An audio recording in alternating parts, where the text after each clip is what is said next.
क्या सचमुच हर मस्जिद हिंदुओं के मठ मंदिर तोड़कर बनाई गई है? इस सवाल ने सदियों से बहस का विषय बना हुआ है। भारत की धरती पर अनेक धार्मिक स्थल हैं, लेकिन क्या आपको पता है कि कई मस्जिदों का निर्माण हिंदू मंदिरों के स्थान पर हुआ है? इस मुद्दे पर कई ऐतिहासिक प्रमाण और दस्तावेज हैं। कई विद्वान मानते हैं कि इस प्रक्रिया में सांस्कृतिक धरोहर का बड़ा नुकसान हुआ है। मेरा भारत सरकार से निवेदन है कि हर मस्जिद की खुदाई करें। इससे हमें सच्चाई का पता चलेगा और इतिहास की गहराइयों में छिपे रहस्यों को उजागर किया जा सकेगा।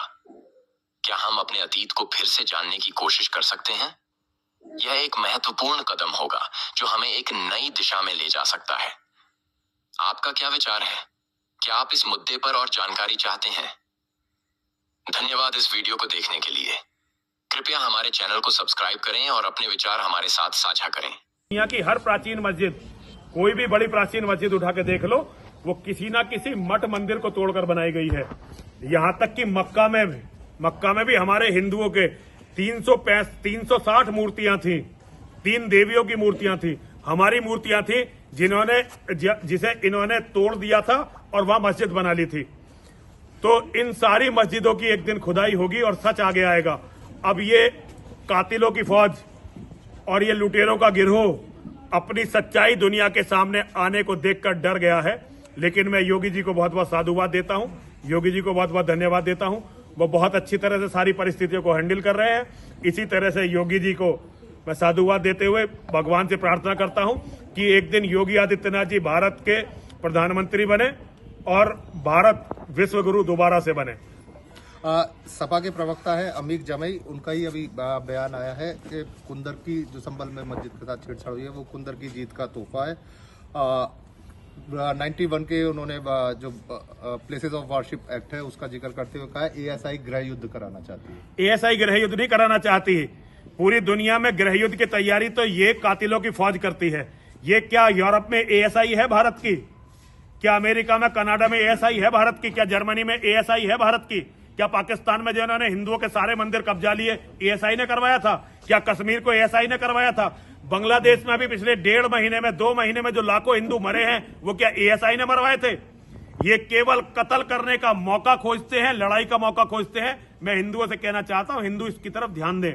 कहीं ऐसा ना हो जो आज बांग्लादेश में हो रहा है, पाकिस्तान में हो रहा है, कुछ दिनों बाद भारत में भी यही हो। इसके लिए हिंदुओं को जागना पड़ेगा।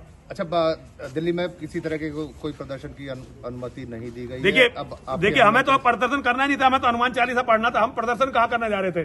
तौकीर रजा जो अपनी कॉन्फ्रेंस करके हमें डराने के लिए आ रहा था, और केवल यहाँ नहीं, जो भी ये बयानबाजी करेगा हमें डराने की कोशिश करेगा, कातिलों की भीड़ इकट्ठी करके, हम डरेंगे नहीं उससे, किसी भी कीमत पर नहीं डरेंगे। चाहे ये तौकीर हो, चाहे मदनी हो, चाहे ये हैदराबाद वाला क्या है वो बकरे की ओवैसी हो, इनसे डरेंगे नहीं हम। अब हम इनके सामने खड़े होंगे।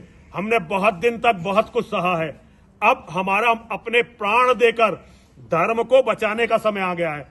तो अब हम इन कातिलों के सामने खड़े होंगे। यही तो कत्ल करवाते हैं, दंगे यही तो करवाते हैं, हर जगह लड़ाई यही तो करवाते हैं। अब जहां भी ये बदतमीजी करने के लिए जाएंगे हम इनके सामने खड़े होंगे। दिल्ली जाने का प्रोग्राम यानी जा रहे हैं, बस अब माँ की पूजा करें और जा रहे हैं। पुलिस यदि रोकती है तो क्या? हमारी पुलिस से झगड़ा नहीं है। अगर पुलिस रोकेगी तो हम पुलिस से झगड़ा करने के लिए नहीं जा रहे, लेकिन हम पुलिस को अपनी बात समझाएंगे भी क्यों नहीं जाने दे रहे। हम कोई लड़ने थोड़ी जा रहे हैं, हनुमान चालीसा का पाठ करने जा रहे हैं। क्या हनुमान चालीसा का पाठ अपराध है क्या? अगर बॉर्डर पे रोका जाता है तो क्या वहीं आप अपना जो समर्थक है उनके साथ बैठेंगे क्या? देखिए, बॉर्डर पे रोकेंगे, बॉर्डर पे बैठेंगे, जहां रोकेंगे वहीं बैठेंगे। हमें तो सिर्फ तौकीर को ये बताना है कि तू हमें डरा नहीं सकता भाई। तौकीर हमें डरा नहीं सकता। तौकीर जैसे मौलाना, मदनी जैसे मौलाना, ओवैसी जैसे लोग ये हमें डरा नहीं सकते। अब डरना बहुत हो गया, बचना बहुत हो गया। अब समय आ गया है कि हम अपनी छाती खोल के इनके सामने खड़े हो जाएं। हर हर महादेव।